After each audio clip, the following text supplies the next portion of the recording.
అయ్యగారు చెప్పినట్టు వినకపోతే నరికవతలు పారేస్తారు. ఆపవయ్యా, కన్న కూతురుతో ఇలాగైనా మాట్లాడడం? వెళ్ళవయ్యా, వెళ్ళు. కూర్చోమ్మా.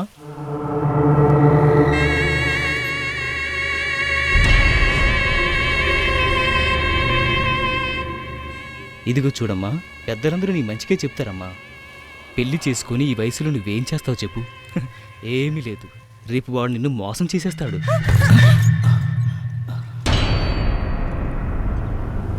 వీడ పెద్ద మనిషి. అయ్యగారు, మీ మాటను గౌరవించిందని చూసారా? నీ కూతురు ఎవరు చెప్పినా వినేటు లేదు. ఒద్దు పొడుగు అందం అన్నీ ఉన్నాయి కాబట్టి వాడు దీని వెనకాలే తిరిగాడు. దాన్ని అనచాలి. ఏం చేయమంటారయ్యా? దానికి నువ్వు గుండు గీయించే. అందరూ గుండు గుండు అని ఎగతాళి చేస్తారు. అప్పుడు దాని పొగరు తగ్గుతుంది. ఆ తరువాత నీ కూతురు నీ మాట జవదాటదు. మాధవయ్య, బండి కాస్త జాగ్రత్తగా నడుపు. అల్లుడు గారు, గాయత్రి వచ్చేటప్పుడు ఒక్కతిగానే వచ్చింది, ఇప్పుడు ఇద్దరుగా పెడుతుంది. ఏమంటున్నారు మా గాయత్రి గర్భవతి అయింది. అది మీతో చెప్పడానికి సిగ్గుపడుతోంది. అక్కయ్య, త్వరగా బిడ్డను కని నాకు ఇచ్చేసేయ్. నేనే ఆ బిడ్డను పెంచుతాను. నేనేం చేయనే? కవల పిల్లల్ని కను. ఒక బిడ్డను నువ్వు పెంచుకో, ఇంకో బిడ్డను నేను పెంచుకుంటాను. సరే బావా. అందరూ వినండి. మన ఊరు పంచాయతీ బడిలో చదువు రాని వాళ్ళందరికీ చదువు నేర్పిస్తున్నారు. వచ్చి సంతకం పెట్టడం నేర్చుకోండు. నిన్న మనకు అప్పించిన అతను మా ఇంటికి వచ్చాడు. 2 నెలలు అవుతోంది. పక్కింటి ఆయనకి డబ్బు అవసరమని అడిగితే ఇచ్చాను. ఎప్పుడురా మళ్ళీ తిరిగిస్తావని అడిగాడు. వడ్డీ తీసుకోకుండా ఇచ్చాడు. తిరిగిచ్చేస్తే గౌరవంగా ఉంటుంది. మా ఆవిడ మొహం మార్చుకుంది. మీరెందుకు జామీన్ సంతకం పెట్టారని నన్ను అడుగుతోంది. తప్పుగా అనుకోవద్దు, నాకున్నది ఇల్లు ఒక్కటే. దీంట్లోనే చిన్నమ్మాయి జీవితం ఉంది. తను పెళ్లి జరిపించేశాను అంటే నా శేష జీవితాన్ని కోవిల్లోనే గడిపేస్తాను. ఈ కారణాలు నేను అతనితో చెప్పలేనుగా. తొందరగా ఏర్పాటు చేస్తే బాగుంటుందన్నా. కృష్ణమూర్తి సుందరం. రోజు ఇలా రాసి నేర్చుకోండి. సరే అమ్మా, వస్తానమ్మా.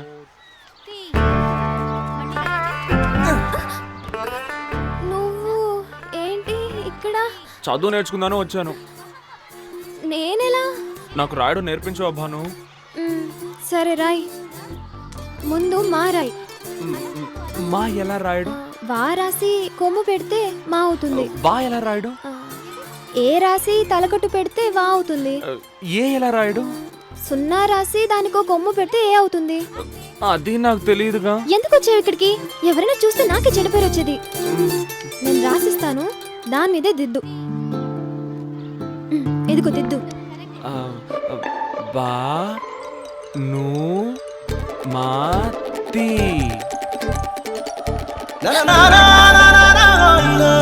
చెయ్యొదులు. భానుమతి, చెయ్యొదులు. వదలకపోతే ఇంకో చెయ్యి మీద గీస్తావా? ఇదిగో కత్తి, గీసేయ్. ఈ మచ్చ చూస్తున్నప్పుడల్లా నువ్వే జ్ఞాపకం వస్తావు. నేను మర్చిపోలేకపోతున్నాను భాను. ఆలోచించుకొని నీ నిర్ణయం చెప్పు.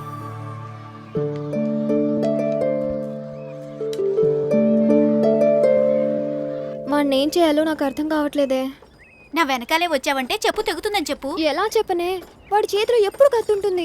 ఆ రోజు వాడి చేతికి నువ్వు గీత గీసావుగా, ఇవాళ నీ చేతికి నువ్వు గీత గీయించుకో, సరిపోతుంది. ఇలా బాధ్యత లేకుండా తిరిగే అబ్బాయిలకి బాధ్యతగా ఏదైనా పని అప్పగిస్తే భయపడి పారిపోతారు. ఏమంటున్నావే? నా దగ్గర ఒక మంచి ఐడియా ఉంది, అలా చేద్దాం. భానుమత, కృష్ణవేణి, భాను ఏం చెప్పింది చెప్పు. వచ్చే శనివారం డ్యామ్ దగ్గరికి నిన్ను 4 గంటలకు రమ్మంది. తను నీతో మాట్లాడాలట. అయ్యో దేవత, నన్ను ఆశీర్వదించు. ఇంత మంచి విషయం చెప్పినందుకు ఇదిగో ఈ పువ్వులు తీసుకెళ్ళు. ఇందా. భాను, వచ్చేసావా? నిద్రపోయాను. 4 గంటలకు నువ్వు రమ్మన్నట్టు కృష్ణవేణి చెప్పింది. ఉదయమో సాయంత్రమో తెలీదు, అందుకే ఉదయాన్నే వచ్చేసాను. నీ సమాధానం కోసం ఎదురు చూస్తున్నాను. చెప్పు భాను. ఇప్పటి వరకు నువ్వు ఎన్ని తప్పులు చేసావు? తప్పా? అన్ని తప్పులే. బీడీలు తాగుతాను, సిగరెట్లు తాగుతాను, సారాయి తాగుతాను, కళ్ళు తాగుతాను, డబ్బులు పెట్టి ప్యాకెట్ ఆడతాను, మోటార్లు దొంగలిస్తాను. మా అన్నకి మనీ ఆర్డర్ డబ్బులు వస్తాయిగా, వాటిని దొంగిలించాను. కానీ ఇప్పుడు బీడీలు తాగడాలు, మందు తాగడాలన్నీ మానేశాను భాను. మరి ఇంకే తప్పు చేయలేదా? మా తాత ఆస్తిని నాన్నకు తెలియకుండా అమ్మేసి తినేశాను. దానికి తెలిసి టెన్షన్ అయ్యి పెద్ద గొడవ అయిపోయింది. నువ్వు అమ్మి తిన్న మీ తాతగారు ఆస్తిని తిరిగి సంపాదించి మీ నాన్నకిచ్చిరా, ఆ? అప్పుడు నేను ఒప్పుకుంటాను. ఏమంటున్నావు? ఏ చేయలేవా? చేయగలను, కానీ నేను చెప్పింది చేయడం కోసం నువ్వు మళ్ళీ ఏ తప్పు చేయకూడదు. నువ్వు స్వయంగా న్యాయంగా సంపాదించిన డబ్బులతోనే ఆ ఆస్తిని కొనాలి. అలా కానీ నువ్వు చేస్తే నువ్వేం చెప్పినా నేను చేస్తాను. నేను నచ్చానని ఒక్క మాట చెప్పు, అది చాలు.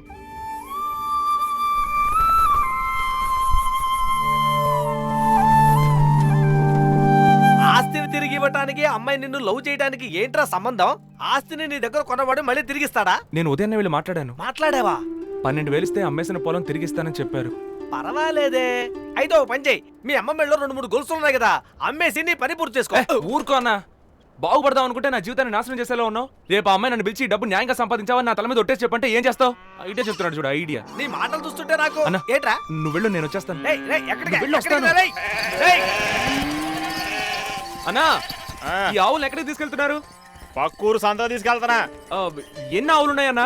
అటు ఇటుగా 150 ఆవులు ఉంటాయి. ఆ, ఒక ఆవు ఎంత రేటు పోతుందన్నా? 2500 దాకా వెళ్తుంది. ఏం లేదు, 2400కి సంతలో అన్ని ఆవుల్ని నేను అమ్మిస్తానన్నా. ఎంత కష్టపడినా 2-3 రోజులు పడుతుంది. నువ్వు ఒక్క రోజులో అమ్ముతానంటున్నా. 100 రూపాయలు లాభం పెట్టుకొని చెప్పిన అమౌంట్ మీకు ఇప్పిస్తానన్నా. అవేం జరగవయా. ఎంతకి ఏ ఊరు మీదే? అది ఈ ఊరన్నా, ఎలాగైనా అమ్మేస్తానన్నా. ఈ ఊరేనా? సరే అయితే రా చూద్దాం. తమ్ముడు, ఈ ఆవు ధర ఎంతో చెప్పు. 2500 అండి. 2500. 2000కి ఇస్తావా? అయ్యా, మాకు వచ్చిందే 2400కి. కావాలంటే ఓ 50 రూపాయలు తగ్గించుకోండి. వద్దు బాబు, అయ్యా, నేను నేను చెప్పేది వేరే ఆవు కొంచెం- చూసుకుంటాలే.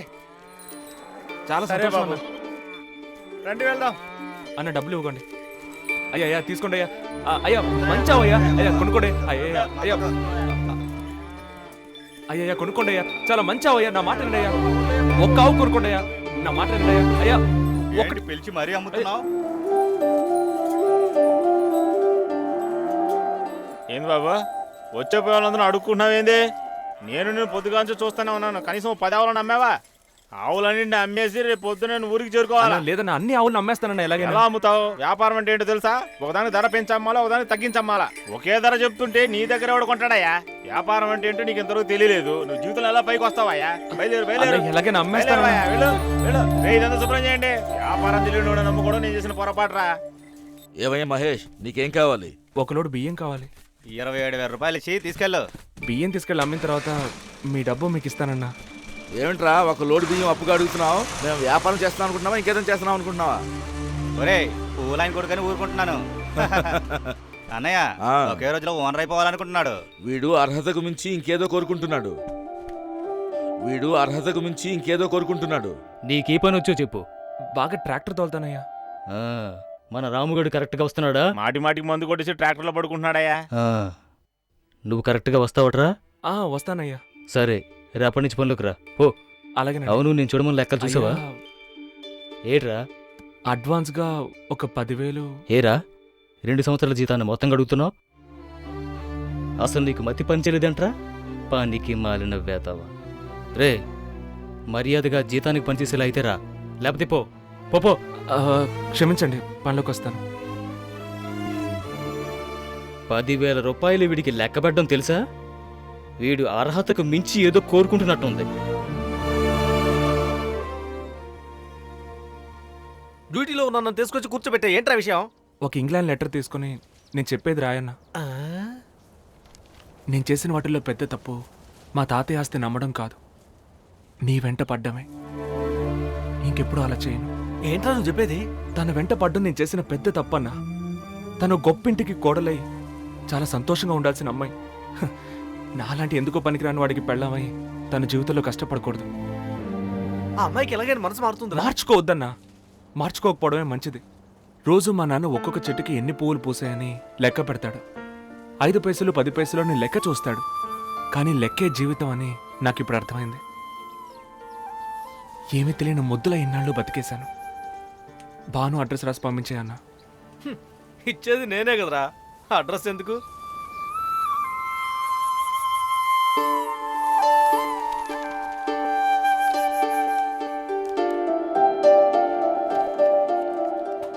నేను చేసిన వాటిల్లో పెద్ద తప్పు మా తాతయ్య ఆస్తి అమ్మడం కాదు, నీ వెంట పడ్డం. అవును బాను, వాడు ఇంత ముందులా లేడు. ఆ రోజు సంతలో ఆవులమ్మడానికి వాడు ఎంత కష్టపడ్డాడో తెలుసా? వాడు తప్పుకోవాలని మనం ప్లాన్ చేసాం, కానీ వాడే తప్పుకున్నాడు.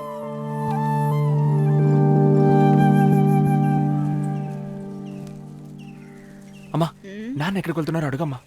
ఏమండి చెప్పా పెట్టకుండా ఎక్కడికి బయలుదేరారు? 8:30 కేరళకి పూలు పంపించి వస్తాను. అమ్మా అమ్మా నేను వెళ్తానని చెప్పమ్మా. నువ్వు ఆగరా. ఏమండి మహేష్ వెళ్ళి ఆ పని చూస్తాడు, మీరు ఇక్కడ పనులు చూసుకోండి.